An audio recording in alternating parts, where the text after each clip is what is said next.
আসসালামু আলাইকুম প্রিয় ভাই ও বোনেরা। একটি প্রশ্ন আপনার হৃদয়কে আজ জিজ্ঞাসা করুন। আপনি প্রতিদিন কতবার নামাজ পড়েন?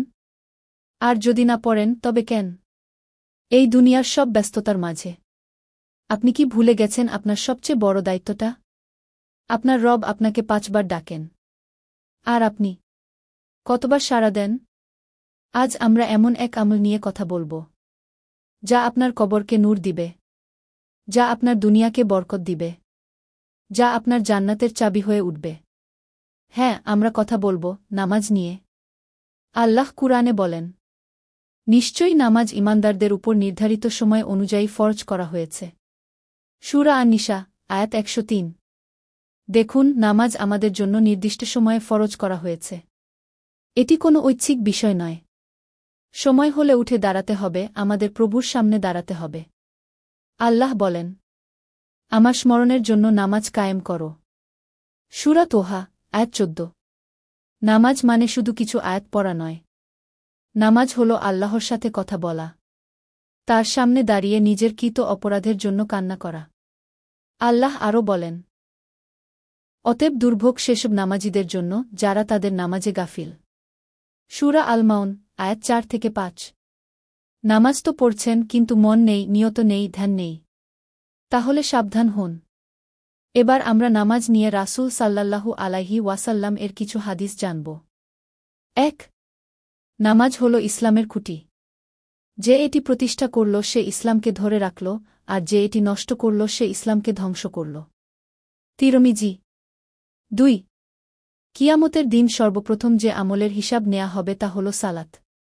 যার সালাত ঠিক হবে তার সব আমলই ঠিক হবে। তিরমিজি। এটা একমাত্র ইবাদত যেখানে বান্দা সরাসরি আল্লাহর সামনে দাঁড়ায়। আপনার রব আপনাকে শুনছেন আর আপনি তার সাথে কথা বলছেন।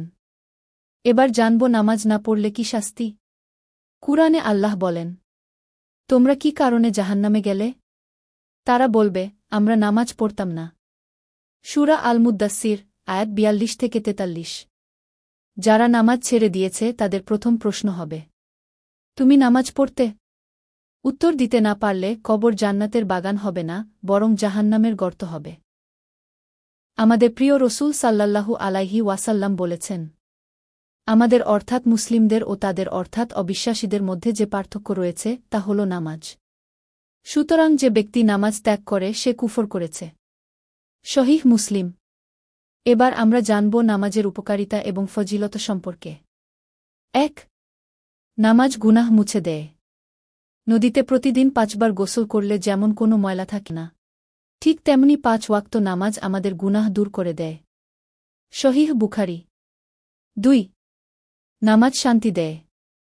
নিশ্চয়ই নামাজ মানুষকে অশ্লীল ও খারাপ কাজ থেকে বিরত রাখে। সূরা আনকাবুত, আয়াত 45। 3. নামাজ হল কবরের নূর, কিয়ামতের ছায়া, জান্নাতের চাবি। আপনার চোখে অশ্রু, অন্তরে পাপ। শুধু 2 রাকাত নামাজে আপনি নিজের আত্মাকে ধুয়ে ফেলতে পারেন। একজন মাদকাসক্ত যুবক নামাজের মাধ্যমে কিভাবে বদলে গেল। একজন সফল বিজনেসম্যান নামাজের সময় সব বন্ধ করে দেয়, কারণ নামাজ তার সাফল্যের রহস্য। একজন মহিলা নামাজের মধ্যে সিজদায় কাঁদতে কাঁদতে গুনাহ ছেড়ে দেয়। এই সব বাস্তব মানুষ। তারা আমাদের মতোই। কিন্তু একটা জিনিস বদলে দিয়েছিল সবকিছু। সেটা হল নামাজ।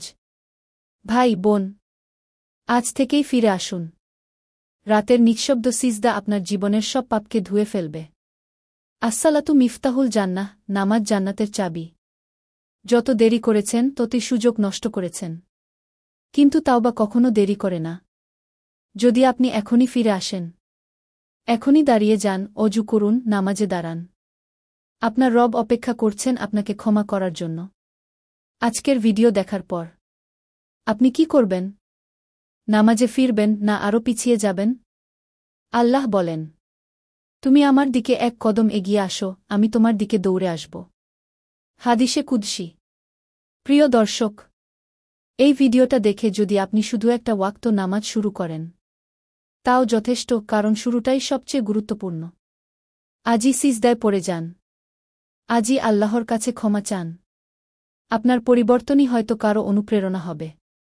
ইয়া আল্লাহ, আমাদের সবাইকে সময় মতো ৫ ওয়াক্ত নামাজ আদায় করার তৌফিক দান করুন। আমিন।